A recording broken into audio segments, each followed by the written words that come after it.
Welcome again in political science class. We are doing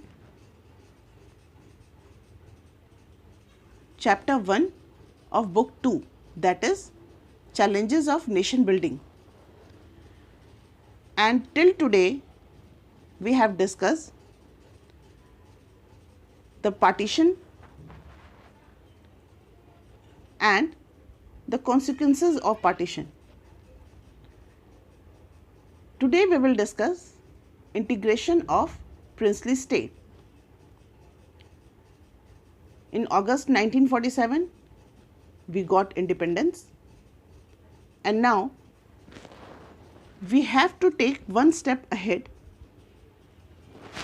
to integrate the entire land as a whole nation. And why I am saying that? Because British India was divided into two parts. One is British Indian province and the second was princely state. The British Indian province were directly under the control of British government. On the other hand, several large and small states ruled by princes or kings called the princely state, and they enjoy some from the control over their internal affairs as long as they accepted British supremacy. Princely state क्या थे? ये छोटे देसी रजवाड़े थे India के अंदर, और वो अपने अपने रीजन में सुप्रीम थे तब तक जब तक वो ब्रिटिश सुप्रीमेसी को एक्सेप्ट किए हुए थे. This was called paramountcy of the British Crown. Princely state covered 1/3 of the land area of the British Indian Empire, and 1 out of 4 Indians lived under princely rules. Now, what was the problem? Before independence, it was announced by the British that with the end of their rule, paramountcy of British Crown over princely state would also lapse.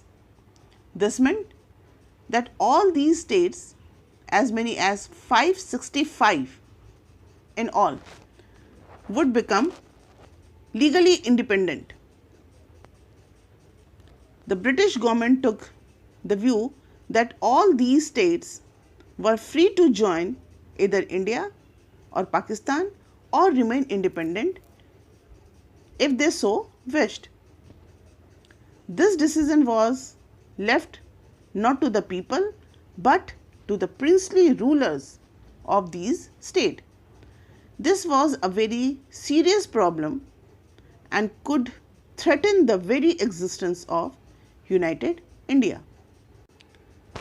The problem started very soon when first of all the ruler of Travancore announced that the state had decided on being independent. The Nizam of Hyderabad made a similar announcement on the next day. Rulers like the Nawab of Bhopal were averse to joining the Constituent Assembly. This response of the rulers of the princely state meant that after independence there was a very real possibility that India would get further divided into a number of small countries. The prospect of democracy for the people in this state also looked bleak. This was a strange situation since the Indian independence was aimed at unity, self-determination as well as democracy. In most of these princely states, government were run in a non-democratic manner and the rulers were unwilling to give democratic rights to their population. Now, so what was the government's approach? Now we will see government's approach. What government had done. The interim government took a firm stand against the possible division of India into small principalities of different sizes. The Muslim League opposed the Indian National Congress and took the view that the state should be free to adopt any course they liked. Sardar Patel was India's Deputy Prime Minister and the Home Minister during the crucial period immediately following independence. He played a historic role in negotiating with the rulers of the princely state, but formally but diplomatically, and bringing most of them into the Indian Union. It may look easy now, but it was a very complicated task which was required skillful persuasion. The government approach was guided by three considerations. First, the people of most of the princely states clearly wanted become part of the Indian Union. Second, the government was prepared to be flexible in giving autonomy to some regions.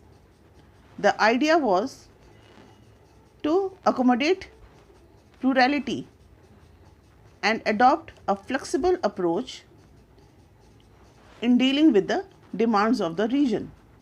And thirdly, it is the backdrop of partition which brought into focus the contest over demarcation of territory.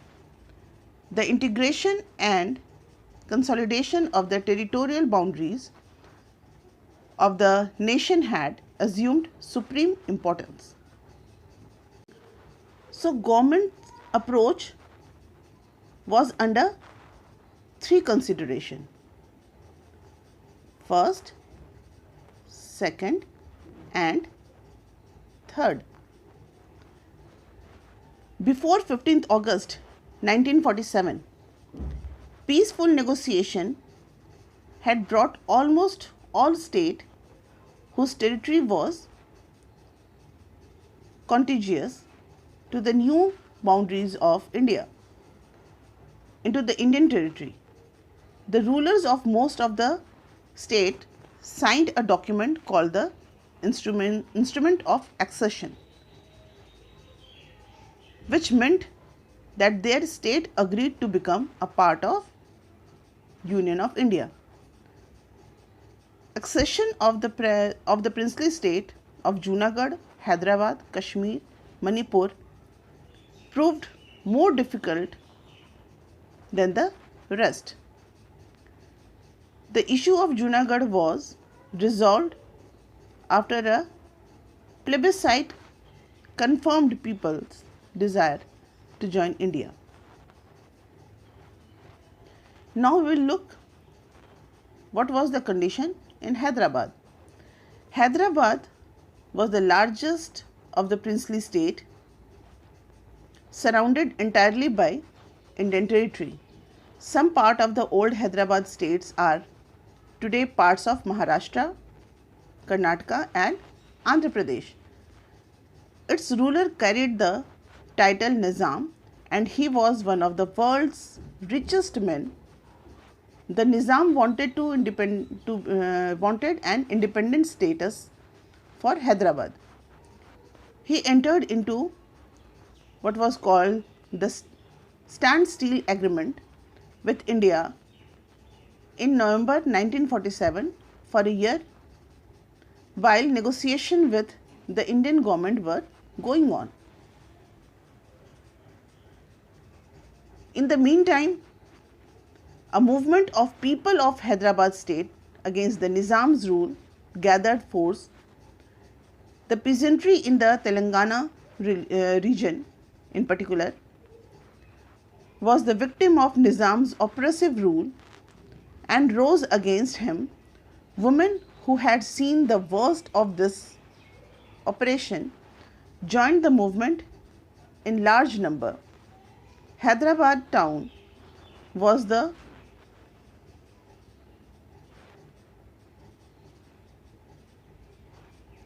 nervous center of this movement. The Communist and the Hyderabad Congress were in the forefront of the movement. The Nizam responded by unleashing a paramilitary force known as Rajakars on the people.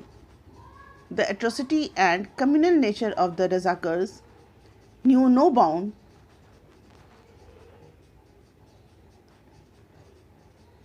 The central government had to order the army to tackle the situation. In September 1948, Indian army moved to control the Nizam's force. After a few days of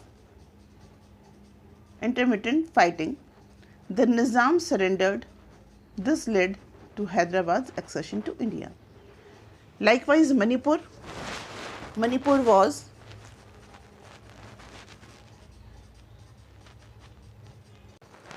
signed the instrument of accession with the Indian government on the assurance that the internal autonomy of Manipur would be maintained. Under the pressure of public opinion, the Maharaja held election in Manipur in June 1948 and the state became a constitutional monarchy. Thus, Manipur was the first part of India to hold an election based on the universal adult franchise. In the Legislative Assembly of Manipur, there were sharp differences over the question of merger of Manipur with India. The Government of India succeeded in pursuing the Maharaja into signing a merger agreement in September 1949 without consulting the popularity of elected Legislative Assembly of Manipur. This caused a lot of anger and resentment in Manipur.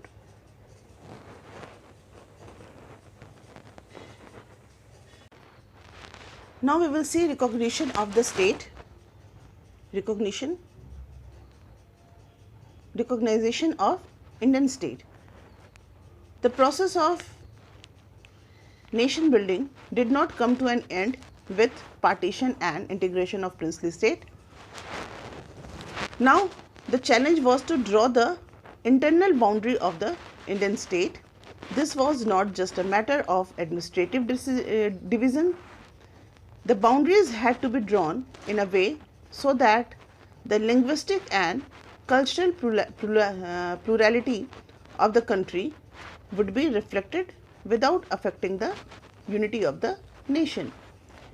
During colonial rule, the state boundaries were drawn either on administrative convenience or simply coincidence with the territories annexed by the British government or the territories ruled by the princely power. Our national movement had rejected these divisions as artificial and had promised the linguistic principles as the basis of formation of state. In fact, after the Nagpur session of Congress in 1920, the principle was recognized as the basis of the recognition of the Indian National Congress party itself. Many provincial Congress committees were created by linguistic zone which did not follow the administrative division of British India. Things change after independence and partition. Our leaders felt that carving out state on the basis of language might lead to disruption and disintegration. It was also felt that this would draw attention away from other social and economic challenges that the country faced. The central leadership decided to postpone matters. The need for postponement was also felt because the fate of the princely state had not been decided. The decision of the national leadership was challenged by local leaders and the people. The protest began in the Telugu-speaking areas of the old Madras province, which included present-day Tamil Nadu, part of Andhra Pradesh, Karnataka and Kerala. The Xll Andhra movement demanded that the Telugu-speaking areas should be separated from the Madras province, which they were a part, and be made into a separate Andhra province. Nearly all the political forces in the Andhra region were in favor of linguistic recognition of the then Madras province. The movement gathered momentum as a result of the central government. Poti Siramulu, a Congress leader and a veteran Gandhian, went on an indefinite fast that led to his death after 56 days. This caused great unrest and resulted in violent outbursts in Andhra region. People in large number took to the street. Many were injured or lost their lives in police firing. In Madras, several legislators resigned their seat in protest. Finally, the Prime Minister announced the formation of separate Andhra state in December 1952. The formation of Andhra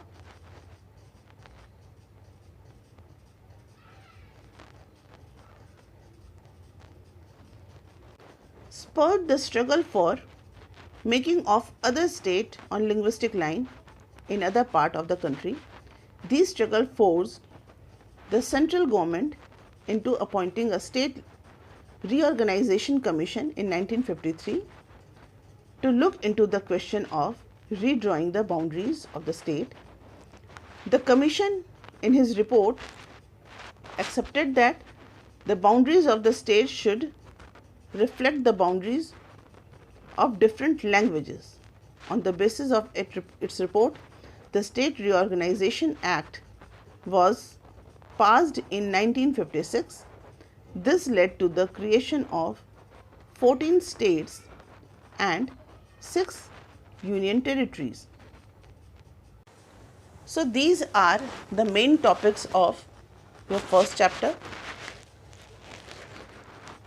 Revise all these topics in a question answer form. Tomorrow we will discuss second chapter. Thank you and have a nice day.